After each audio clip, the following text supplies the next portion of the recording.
and thanks for the opportunity to be here. I'm really delighted.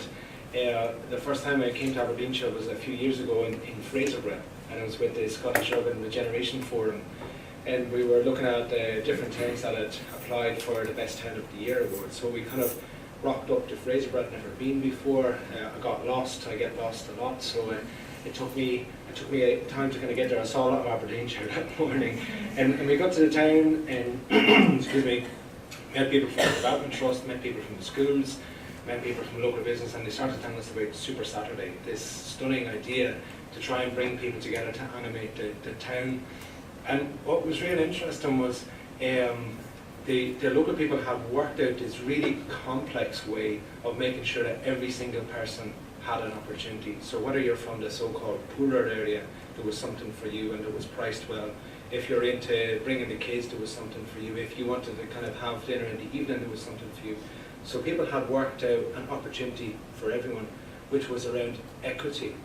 And I came away from that meeting kind of going, wow, that's really quite interesting how a bunch of people in the community have really thought about the people in the community and how everybody gets a shot. The second time I came back to Aberdeenshire was to talk to the schools service. And I would have to say that this school service here have awesome leaders and awesome kids. I'm from a small town in Ireland. It's called the Ross. It's a town that John F. Kennedy's grandfather sailed away from, so he kind of left. And the consequences of that we're still kind of dealing with, you know. And in my town there's 10,000 people and there's 100 pubs, so we've kind of got a good ratio of it all sorted. And I was talking to Councillor Cox just before, and just kind of back to the education thing. I grew up in the pub, and I was serving in the pub when I was 10. Which is probably not really legal and stuff, but you learn a lot.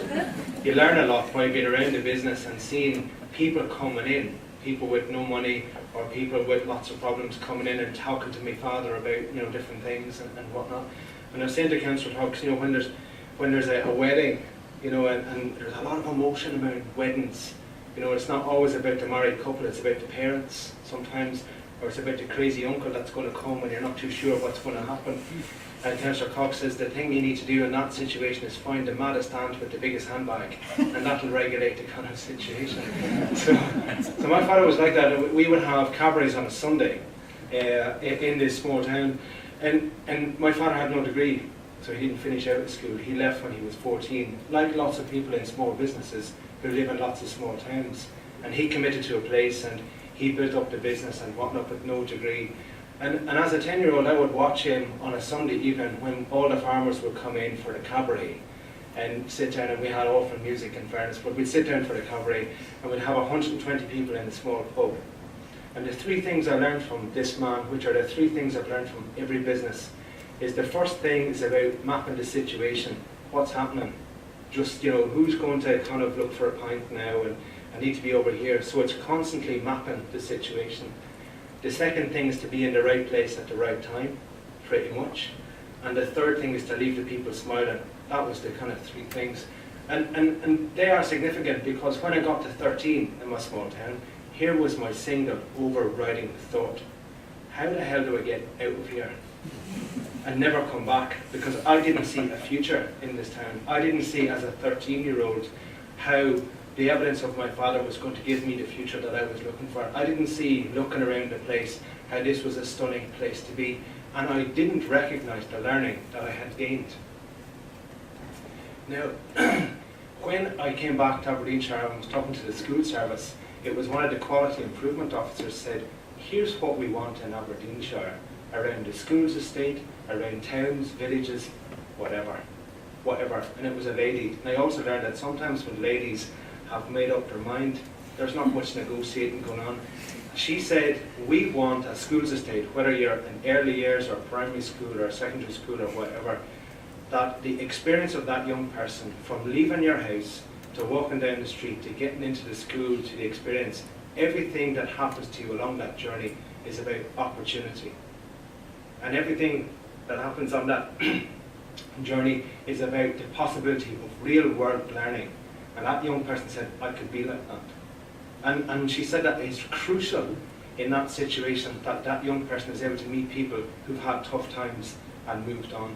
It's crucial that that young person is able to see somebody who has invested in the area and is doing a business. It's crucial that that person sees public servants day to day making an effort to try and make the place better, because we need to surround the young people with opportunity. The only way that that kind of happens is if we actually make it happen. So 2 years ago, I was in Edinburgh. I live in Edinburgh, and just around the corner there's a poor area called Muirhouse. I don't know if you've been down there, and there'll be areas like this in every town, in every kind of city. And they had an initiative called Total Craig Royston, which was looking at the total amount of money that we're spending in Craig Royston on young people. And the question was, what do we get for all the money? And the answer was, not enough. It's not a not enough money question, it's not enough outcomes kind of thing. And at that, they decided that they would do this consultation kind of yoke by getting the young people to actually design a newsletter. And that instead of doing a kind of standard questionnaire, the young people would work with graphic designers, and they would create this newsletter, and they would talk about their story, and they would share it across the piece. And then it came to naming said newsletter, and they asked the young fella, what should we call it? And the young fella said, we'll call it The Matter. And someone said, well, what do you call it, The Chronicle or The Times or whatever? And he said, because you keep asking, what's the effing matter? So this is it. So they did it, and it was quite a powerful thing. But that kid learned graphic skills, and he learned, all sorts of stuff. And here's the thing, here's the point. It came to the opening evening, and the Scotsman newspaper kind of came along, and the journalist was talking to Connor. He said, you did a quite nice job, and Connor said, thanks very much, and the journalist said, would you like to write me an article? This is a 12-year-old kid from a supposedly poor area with low expectations, and he nailed the journalist, and he said, how much will you pay me? But here's the kind of not funny part of that. Here's the not funny part of that. In a poor area, when else, on a positive term, is little Connor going to meet that journalist when he can demonstrate that he knows the price and value of things, and we can see the opportunity of those things? And I learned from your quality improvement officer in Aberdeenshire, if we want Connor to see real opportunity every day, from leaving the house, walking down the street, into the school, and opportunities around it, we need to make it happen. And in a town centre context, for me, that's called Town Centre Plus, not a Town Centre principle. That is about saying, okay, we've got a whole bunch of choices. So if we do things this way, is that going to help young Connor? If we do it another way, is that going to help young Connor? And it's kind of as simple as that. And inside that, it's not about fancy stuff. It's about young Connor seeing the likes of my father who read situations. It's about young Connor meeting the Scotsman's article. Or it's about young Connor participating in something like the Super Saturday kind of context. So for me, one of the really important things around Town Centre first is, as fantastic as all the policy stuff is, as fantastic as all the commitments are, there's a kind of groundedness on the ground of saying, is it going to make a difference to Connor? Because wrapping around that are the decisions around how we do school, and how we do business, and how we do all that kind of stuff. So if we can go on to the first slide, this could take ages, by the way. So from Ireland, that's who we are. It's in yellow, so we'll move on from now. Just to kind of say, okay, well, so what? So we've got Connor, we've got a story, we've got choices, so what? So on the board here are 4 bubbles. And 2 days ago I was at the Joint Housing Delivery Group meeting. So the Joint Housing Delivery Group is a bunch of folk across Scotland that have been convened to decide how are we going to deliver 50,000 affordable houses, and how are we going to improve housing for everybody. So the good news item was there's 1.75 billion investment in affordable housing. That's great, and that will be targeting local authorities in various different ways, but there will be an ask on developers and various different things. So there's a kind of story around how we're going to do it. So the agenda of the meeting is housing, houses, housing, roofs, windows, walls, kind of simple. That's it, houses. And sometimes you need a simple agenda, and we got in and we started talking about it. The 4 things on here are what people actually talked about. So in the agenda, which is very simple about roofs, walls, windows, houses, this is what they talked about. Number 1, housing is a basic right for everybody. Whether you're a young fella, young Connor, my old fella, or whoever, housing is a basic right. And that those basic rights should happen in different ways in different places, like town centres, like villages, like whatever. So there's a basic right, good. However, in towns, my town, near us, in your towns, in cities. Here are the bottom 3 quite killer issues. One is youth poverty. So the discussion moved from houses, walls, windies into choices and opportunities. And taking one dimension of that, youth poverty around going through school and discovering there's no job, or you go on in your life and you try something and that doesn't work, and then what do you do? Or kids coming out of care and the relationship with care and foster stops at a certain point, so you're not a kid when you're 19, so you can navigate into life, and what happens to them? How do they have the resilience and support to be able to enter the housing ladder and to be able to move through, and then to have choices and support and friends and mentors and opportunities, just basics. Second one, the welfare reform. Bearing in mind, we're in the room to talk about walls, roofs, windies, and the £1.7 billion, a good news story. Second one was welfare reform, universal credit. There was anger in the room when this came up, and it came up voluntarily. There was anger in the room because by 2021, £1 billion will be taken from the welfare system in Scotland, and that will hit them people, and that will hit my town, and that will hit your towns, and that will hit the public services massively. So if that hits people in an area where there's no support and where there isn't these opportunities, that is a big issue. Then people talked about the multiplier implication of taking £1 billion out of the economy, because the people aren't spending in the local shop, and they're not going down to the local pub, and they're not hiring the local young fella to do the local job, picking the local spuds, or whatever it might be. So the welfare reform thing kind of came in. And then the third one was about saying, yeah, if we are spending that 1.7 billion, do you know what we want? More and better jobs. So every pound we spend needs to be on apprenticeship, needs to be on modern methods, needs to be on supply chains, needs to be on local enterprise, needs to be on transformational things. More and better jobs. Connor needs a shot. Connor needs a shot. So we started off talking about good news story, and that is good. We ended up talking about what benefits are we really looking for from that investment in this country. And I think that is quite important, because as you start to move from spending into benefits, you have to start asking, well, what are the outcomes you're after? The outcomes are after are better housing for everyone, more chances for young fellas, fairness for folk, and more and better jobs. They're the kind of things. Next thing.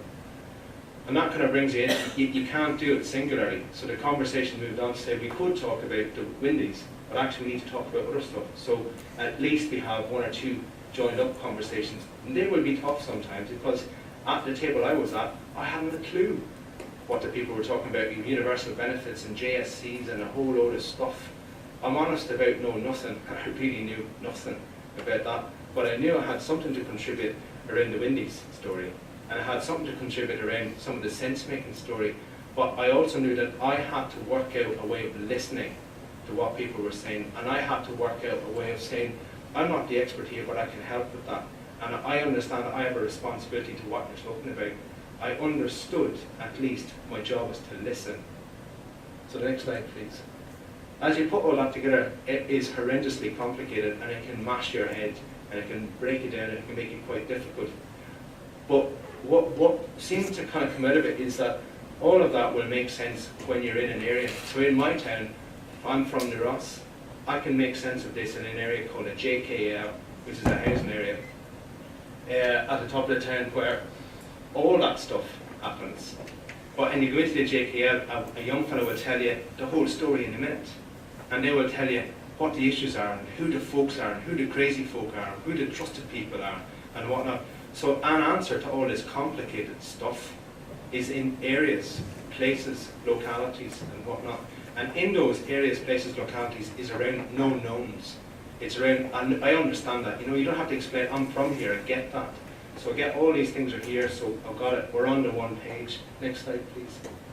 And as you are on the one page, going back to the 1.7 billion, it's not just about spending it, it's about the benefits.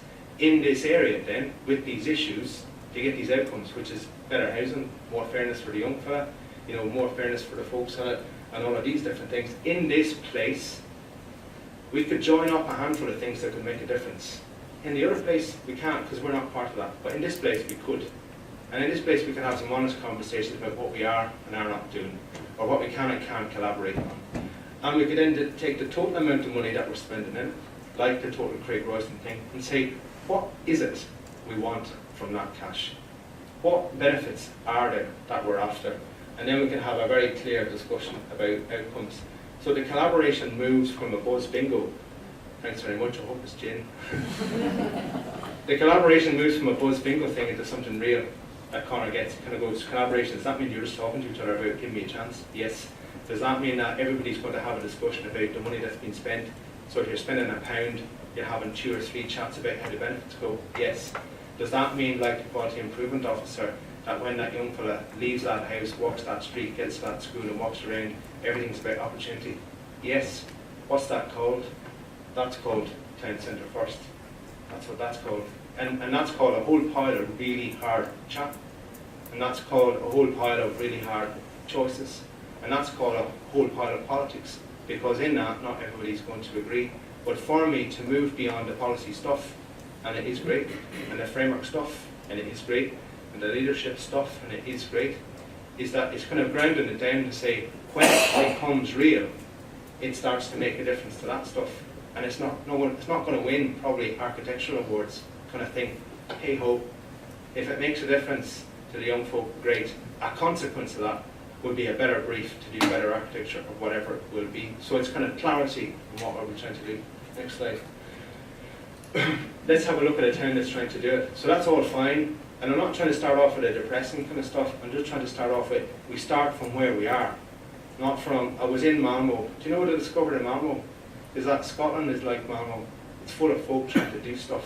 So sometimes going away to foreign countries that you think are the answer is great, because you come back and you kind of go, Super Saturday is pretty good. You know? And Town Centre is pretty good. What we're also good at is kicking the hell out of ourselves and saying, we're not good enough. So you go in, you kind of go, we're good enough. So if we're good enough, let's start from where we're at and who we're at and our issues and our corners and whatnot. And let's not get lost in the jazz of it, just kind of get down to it. So here's the town, Dunoon. And in Dunoon, as part of the Argonne and View Community Planning Partnership, they said, do you know, we've got a bunch of problems here. We're losing folk, we're losing jobs, we're losing businesses, you know, kind of similar to rural, a whole load of stuff. So before they rationalise services or change stuff or bid for money or whatever, they had a big chat, big confab, lots of hassle, a couple of handbags. And they decided, what is it we're actually trying to do? And that seemed quite grown up. That's not always the way we do stuff. It's before we do. So what is it we're trying to do? And they said, well, we're trying to, you know, with the totality of our money and our policy and our stuff, whatever, we're trying to do 4 things. So this is their 4 things, which is going to drive the community planning partnership and the way that they spend money in their towns. So the first is make it easier for them to do whatever the hell they need to do. Second is, as you're doing that, make the best of public money. So that is about joining up if you need to or not, whatever, you know, there's different choices. Second is, as you're doing that, an issue of joining everything up is that you might make a positive impact on the public purse, but you might wreck the town. So you could, for example, integrate all of the supply chains for a depot, you know, all of that into the public service. That means the local fella selling oil doesn't have a chance. So there's a balance here around what is best for a corporation like the council and what's best for the economy. And then the 4th part is just make it easier to get around. So whatever we do, whatever we spend, wherever we spend it, needs to do those 4 things. All happy? Happy. Good. So the next one went on is to say, what does that look like then? What does that look like in a place? So here it's a noon, here's a map. I drew the map, so that's why it's so bad. But the 4 things are supported by 1 map. So we've got 1 page, we're going to do this, and we've got 1 map this way. So the map shows you 4 areas. So starting from area 4, that is a cluster which is about front-facing public services. So it's about young Conor kind of going in, not into a one-stop shop with 17 service desks, but going into maybe a cafe experience, which could be a learning environment, which could be a community environment, which could be an enterprise environment. So it's all about front-facing, it's all about you. And in that, we would have a different kind of workforce, and that somebody meets you, just has a chat, how are you doing? Yeah, I'm good. And that person listens and talks to you directly in a setting that makes you comfortable. And you ask them questions, and they kind of go, I get that. And that person then networks to the other services. So we've got a continuous relationship, and we've got a networking thing, and you get the service you need in the place you need it, when you need it. In the same place, in the morning, the polis might mean the social, just for a little chat and a cup of tea, so we can have an anticipatory chat about Johnny down the road that might be having problems. So before we make a public service intervention, we have a chat, an informal chat about stuff going on. So we could do all of that because we could join stuff up.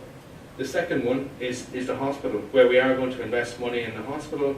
We are going to look at health and well-being, but instead of just seeing it as a health thing, why not see it as a well-being campus? So you can link the leisure centre, you can link sports, you can link activities, so the whole thing is a well-being cluster. So we take the money we're going to spend it anyway, and we make that into a resource for the whole town. So it's not just about being sick, it's about being well, and it's about connecting up the whole community. The number one is the most interesting one, because it's a depot. And for blokes that plough trucks, this is great. This is the place to be. So in this one, the police, the fire, everybody, the council had a big chat about why don't we have a super depot and put everything up here rather than having 6 or 7 depots all over the place, and we have, you know, rapid response across the region and whatnot. The police said, yeah, more or less, but there's some things we can't put there. There are custody cells that we can't put there, so we need special things. So we can't collaborate on everything. And people say, good, honest, clear, great. Secondly, if we integrate everything into that depot and we put everything here, then the local businesses that supply us will not benefit. So we need to, you know, not go too efficient and have just enough. But as you do it then, the police would have a fleet of cars which could be used by the ambulance, which could be used by fire, whoever. So you can just use cars to get wherever. All of the different services meet each other here. So when they go to a fire, they have already met each other and they have a relationship. So you're able to respond really quick, all good. And the machinery is all good and whatnot. But in that depot, you would have the best logistics people in the whole of Dunoon. You would have the best sustainability planners in the whole of Dunoon. You would have the best mechanical and engineering people in the whole of Dunoon. You would have a whole ton of skills in Dunoon. A bit like my father, who was able to read situations in the pub, you know, and dance around and be in the right place. You'd have a whole pile of them in Area 1. So instead of building a college building somewhere in the town, which is probably going to be a porta cabin, and try and create a learning experience and convince that young person to go into that, why would we not build a college building, but map the college service into that depot? So every young fellow going in there has the absolute best direct experience of meeting that direct best logistics person. So you've got the best skills in the whole of the place. That differentiates it. So we've clustered all of that together. And that brings us to Area 3. That's fine, but that young person needs to go for a drink or have a social outlet or do something. So if we made the town centre work, that would be awesome. So we have 3 different things going on. Front of house, we've kind of got a health cluster, and we've got a logistics cluster, and we've got a town centre in the middle. What that is doing is looking at town centre first thing around how we can pile things together that work together, around how we create footfall, around how we create differentiation, how we kind of create a sustainable story for that place using the resources that we already have. So what might that look like? Well, let's take a town, Fraserburgh, for example, who's looking at its school estate and it's looking at learning and services, and there's a chat going on, I understand that. But within that, you might start to look at the town as the school. So you might start to look at all the various different spaces in it as the school. The community centre might host early learning, the primary school might be done in a different way, the high school might co-locate with stuff. So instead of having everyone in one thing, you actually use a whole load of different resources around the town because we've made it so. Next slide, please. We could then start to look at, as we cluster it, so thinking about that front of house cluster and the back of house cluster, and what might that look like? We might be able to take buildings and spaces that we have. This is a space in London, it's called the Impact Hub. Basically it's a community of enterprise. People just got this space for half nothing. They went in with shovels, they lifted all the rubbish, they took down all the kind of guttering. So a kind of community went in and said, the thing we have in common is we need to get work quick, and we have no money, right? And that's what we're going to do, is we're going to build a community of interest. And we are going to share skills, we're going to support each other, and we are going to kind of create something that creates work, which can be monetized and can support us. So they got into a space like this. But if before we go to the next slide, imagine if we were building spaces like a headquarters for a council, or rationalising the police estate, or changing schools or whatnot. And as part of that, we were allowing space within a town centre context for the next slide. that is the same space. That's the same space which now hosts 250 businesses on a co-working basis. So in a town, using space we already have, creating a community of interest, linking to all the investments we already have, we can create work, we can create enterprise, we can link services. So our front-facing thing could be an opportunity like that at a bigger scale, but on the smaller side, it's around what are the potential outputs. Next slide. Or this is Wilston in London, where they were looking at the library. So it's a big library in a big shopping centre with a big problem. Nobody's reading books. That's the big problem. And they're all on, who knows, Google or something. My father says, Google. And they're not reading books. So the public sector said, well, maybe we shut the library then. We can shut that, and we can kind of save money because we don't have to pay the librarian, and we can sell the books, and we can lease the space, and blah, blah, blah. And people said, yeah, well, yeah, you could, but it's one of the only spaces where people, can go in. So a bunch of people said, before you make that decision, just give it to us for 3 months. So they went in, kept the library service moving, and just pushed back a number of the books that people weren't reading anyway. So they didn't create any new space, just pushed it back. And divided the top part of the library space into 2 bits. So the first bit is a pop-up creche, and the second bit is a co-working space.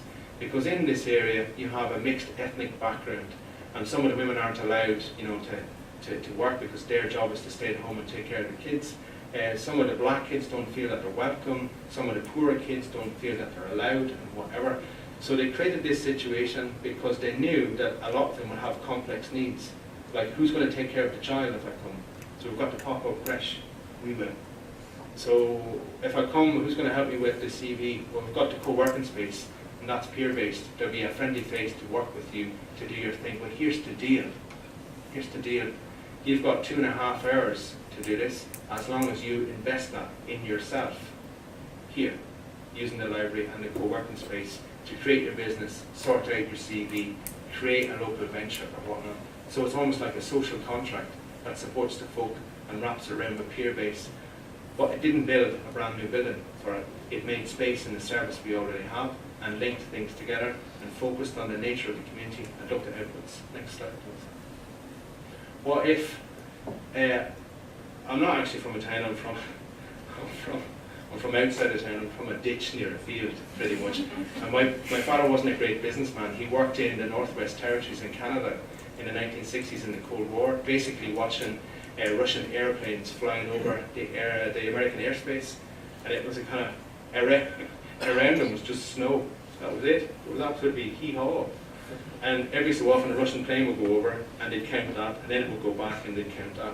And then when he came home, he decided to buy the bar in a green version of the landscape he'd been in. So there was no people around us at all. So the nearest person was a mile away. So he hadn't really worked out the whole kind of transaction thing. But one of the things that we did know is we would go in and out of different people's houses and we'd see young fellas fixing bikes. And there was a young fella, Pat Summers, he was 17. This guy knew bikes like nobody I ever met before. And he was able to bore pistons, he was able to do steel, he was able to relate to tungsten, working in his shed with no degree. The kid knew stuff. He had amazing skills, huge capability. He went on to become a fitter, making needs, just for reconstruction of needs, by messing around with bikes. So imagine if you had spaces like this. This is called the Mac Lab, it's in Glasgow. And it's about making, because one of the things we've noticed is that not everybody likes going to consultations, not everyone likes to go to charrettes, not everyone likes workshops, not everyone likes people, but some people like doing stuff. So the Mac Lab is around using making as a way of building community. So the Mac Lab is an open source way of making furniture, structures and houses. See all that stuff there? It's all available for free on the internet. You can download the plans of seats, desks, walls, cabinets, and they're currently working on a joint initiative to create what's called a Wiki House, which will be the world's first habitable house created by an open source community. So people just messing around, a bit like Pat Summers in the shed, messing around with technology to be able to get to a point where you can build that thing, from a computer in a place, in a town, maybe Banff, maybe Buchan, maybe Fraserburgh, maybe Stonehaven, not necessarily the city centre, because all the people who know how to do this mess around in sheds doing stuff. And if you organise an event like this, they'll come, and they might have a couple of pints and talk and chat, but they make stuff. But the product of that is more intelligence, which drives back into the open source thing, which drives back into a different way of making these things work. So MacLab, really worthwhile. But if you think MacLab, and then you start to look at the schools estate and the college estate and the enterprise estate, there's no reason why, using the kit and the spaces that we have, we can't use that further to create these kind of opportunities. Next slide, please. This is a what's called Made in Sterling. So Made in Sterling was a pop-up shop. It's quite interesting, the pop-up shop, because it was in a vacant premises in Sterling, and it came out of an initiative called Startup Street, where King Street in Sterling had 40% vacancy.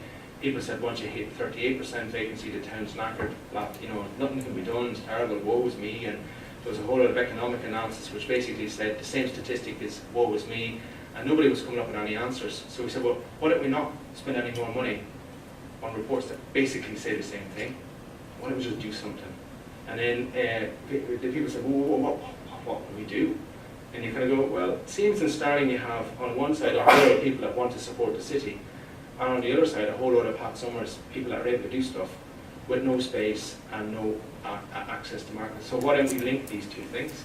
And along King Street we create a startup street. So every space and every opportunity is around startup and enterprise. That was the whole idea. Start with one unit and then just scale up so that the whole street becomes either a startup space or an accelerator space. So startup is give it a shot. Accelerator is that you've got to a point where your business might be viable and we push it on down the road. The pop-up shop that came out of that was called Made in Sterling, and here's the interesting thing. Do you know when you're kind of going, the report says we're booked, to use a technical term, and everyone's saying there's nothing to be done, and then someone says we're going to do it, and then what happens is a bunch of people say, that'll never work, that'll never work, that's pie in the sky stuff. I'm trying not to swear because I promised me mammy I wouldn't, kind of stuff, so it'll never work. So we have the economic report that tells us everything's wrong. We have a conversation where some people are saying let's do something, and at the point that someone tries something, a whole load of people will say it'll never work, for three reasons. The first reason is the landlord will never give you the space for an out. Second, most of the stuff you sell will be crap. And thirdly, the people don't know how to do business, so it'll never work. But go on ahead if you want. So they did it, and they set up the thing. The landlord gave them the space, said, well, it's been empty for 6 years anyway, so you messing around with it's not going to make a difference. And I'm from Sterling and I'd like to see something happen. Sterling Electric went in, did the whole fit out for free, because they started in 1942 as a small apprentice in a small place, and they'd never been asked to contribute. The Pakistani man next door held the keys for the whole shop. He was the security man. The apparent competition was the security man, and he provided all of the kind of support needed for it. So they set up this kind of shop, and the first thing was a bit of a mismatch. But what you're looking at here is a piece of real estate. So they've worked out a cost structure for all the shelves. So the bottom shelf is cheaper, the middle shelf is a bit more, the top shelf is your top dollar real estate, and it goes from 50p a metre up to £1.20 a metre, up to £2 a metre. They've got a supply chain of 200 different people that are supplying into it. They've got a merchandiser that's creating it as an integrated experience. So the supplier working at home making jewellery is able to make jewellery, and then is able to rent for £1.50 a piece of real estate to sell their stuff in an area that makes it coherent. Near where the woman is are some jewellery made by a woman who believed that she was rubbish at jewellery, and everyone said to her, you're amazing at jewellery. So this was the first time the woman who had awesome skill actually presented it to the world, and people bought it. And not only did they buy it, then it had led on to a pathway to an opportunity. A product of that was a thing called the City Lab in Sterling, which is an incubator and an accelerator space, and it was run for 3 months with £30,000. There was 250 people through the door, 45 business starts, 1 international contract and 3 scales, in an area where people said it'll never work. Next slide. This is Dunbar Bakery. And this is kind of linking into the skills thing. I mean, all of this is saying these are not total answers. It's just what could the town centre first principle do if we thought creatively for corners and whatnot. The Dunbar Bakery was where people in Dunbar, the bakery closed. They were very distressed because they liked bread, so they decided to set the bakery up themselves. And as they did it, they set up a social enterprise. So the guy holding the cake is the world's best patisserie chef, and he's based in Dunbar. And then a lot of the other kids have complex learning needs or are just young apprentices and they've moved on. So you get your great bread, you get your great town centre opportunity, and you get your great training, and you get world-class skills. World-class skills. Next. So bringing it all back then, saying, okay, starting from the joint housing delivery group that says we have this 1.7 billion to spend, great. The question is, and what are you going to do with it? What are you going to do with it? And how's that going to benefit Conor? How's that going to create those opportunities? What I've tried to lay out is using the idea of Dunoon. It's when you in the room have the tough chats and say yes and no to different choices. We create the conditions that can deliver that housing as a basic opportunity, that can create those opportunities for youth, that can mitigate the worst effects of universal credit and welfare reform, and that can actually create the more and better jobs. And I've tried to kind of lay out a number of scenarios of how that might be done. This is my last slide, you'll be pleased to hear, which is saying that a consequence of that then is to maybe reimagine the town centre as a place where you can actually live. And town centre living is not called town centre housing for a reason. Town centre housing is about houses. Town centre living is about opening the door and there's stuff to do. There's services there, there's a Dunbar bakery there, because people have decided to create the conditions for it to be there. There is a school with opportunity there, there are services there, whatever. So the living bit is about, yes, housing, but all the other stuff. And this is an output of a workshop we had about a year and a half ago, which was looking at town centre living, and we said, what is it you're trying to do? What is it you're trying to do? Because sometimes we're very obsessed with the programmes. We need to spend money. God, I don't know why. We need to hit the target, or we need to hit the programme, or something. Gee, I don't know what we're doing. So we said, well, we've no money, so what if we just answer the question, what are we trying to do?